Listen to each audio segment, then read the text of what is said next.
Du 18 au 25 février se tient la convention annuelle du Consistoire de France. Pour la 6e année consécutive, la convention s'est tenue en Israël. Première raison de voyage, c'est que les communautés doivent se retrouver entre elles à Jérusalem. D'autre part, nous avons beaucoup de sujets que nous devons traiter entre nous, les consistoires, les rabbinats, les rencontres avec les rabbins, les rencontres avec les politiques, etc., qui font que nous pouvons approfondir un certain nombre de sujets extrêmement importants qui nous concernent. Mercredi 22 février, la délégation faisait étape à la Knesset, le Parlement israélien. Joël Mergui, président du Consistoire de Paris, est à l'origine de ce voyage à la tonalité particulière puisque le Consistoire central de France fête cette année ses 200 ans. C'est un projet que nous avons conçu avec Dalia Itzik lorsqu'elle était à Paris, de pouvoir commencer le bicentenaire du Consistoire et du Grand Sanhédrin ici à Jérusalem, puisque le Sanhédrin était en Israël et que l'idée de Napoléon de faire un Sanhédrin en France, c'était à l'image d'Israël.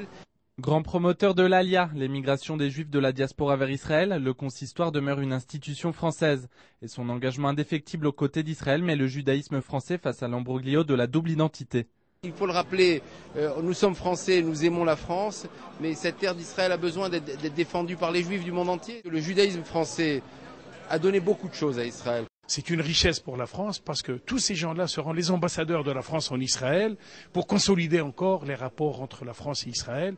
קודם כל האירוע הזה אירוע חשוב, הוא בא לכבד את הקהילה היהודית החמה ביותר בעולם ומבין הגדולות בעולם, שהיא מקושרת לישראל, מעלה את ירושלים על ראש שמחתה בכל דבר שהוא, ויש לנו את הכבוד ואת העונג להיות שותפים לאירוע כזה שנותן לקהילה הצרפתית את המעמד המגיע לה.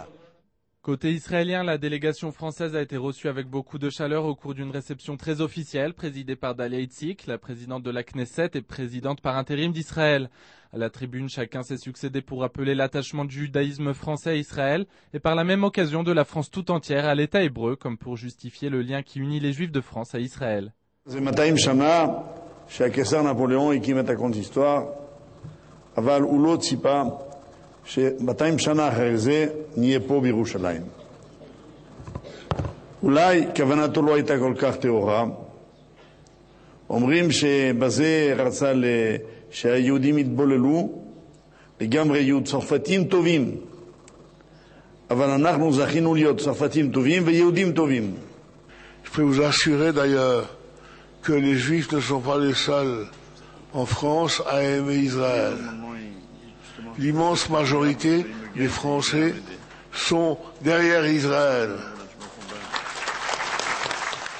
L'heure était également à l'émotion et au souvenir et la présidente n'a pu retenir ses larmes en évoquant la mémoire d'Emmanuel Moreno et de Yohan Zerbib tombés au Liban cet été. יואן נפל בלבנון ביום 12 באוגוסט 2006. אני עקבתי אחרי המשפחה הנפלאה הזאת. זהו סיפורה של מדינת ישראל.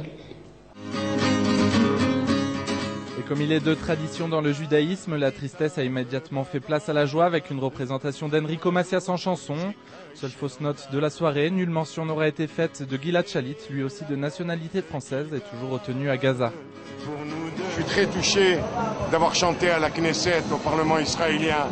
Tout le monde connaît mon appartenance à l'histoire du peuple juif et évidemment à l'histoire d'Israël, parce que Israël, ce sont ceux qui sont en première ligne pour défendre la cause du peuple juif après tant de souffrances et tout ça.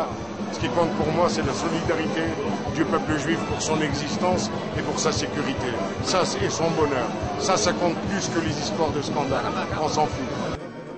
C'est dans vos mains que demain notre terre sera confiée pour sortir de la nuit.